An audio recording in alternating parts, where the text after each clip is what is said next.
बारामतीच्या agriculture development ट्रस्टनं मायक्रोसॉफ्टच्या मदतीनं राज्यभरातील 1000 शेतकऱ्यांच्या प्रक्षेत्रावर ऊसाची शेती एआयच्या आधारे यशस्वी करून दाखवली आहे.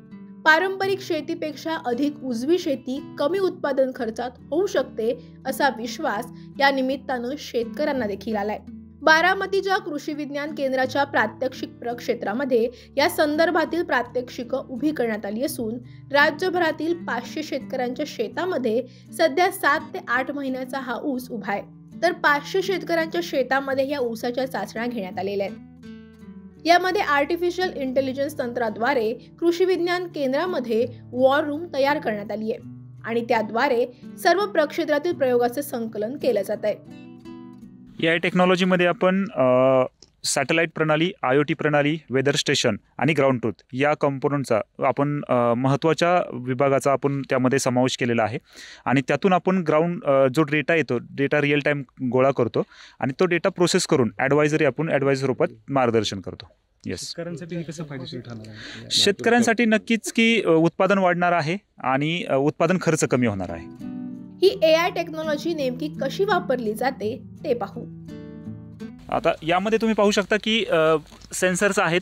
हे तुम्ही पाहू शकता की IoT सेन्सर्स म्हटलं जातं याला.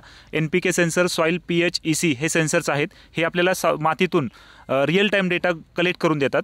आणि वेदर स्टेशन आहे आणि त्यानंतर सॅटेलाईट, अशा तिन्ही गोष्टींचा आपण यामध्ये एकत्रित इथं वापर करतो. आणि हा डेटा एकत्रित आल्यानंतर त्याच्यावरती अल्गोरिदम्सच्या माध्यमातून आपण इंटेलिजन्स ॲडवायझरी याच्या स्वरूपात आपण या प्लॉटमध्ये काय कमी आहे आणि काय वापरलं पाहिजे या माध्यमातून हा प्लॉट इथं उभा केलेला आहे.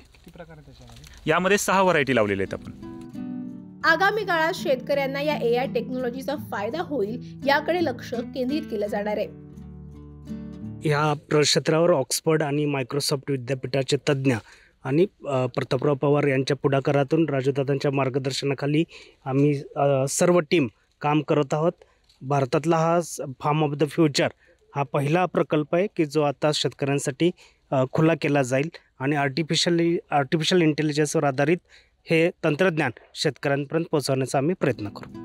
भविष्यात प्रगतिशील शेती करताना कमी खर्चात अधिक उत्पादन येणारी शेती ह्या तंत्राद्वारे निर्माण केली जाऊ शकते असा विश्वास बारामतीच्या या प्रयोगानं मिळतोय.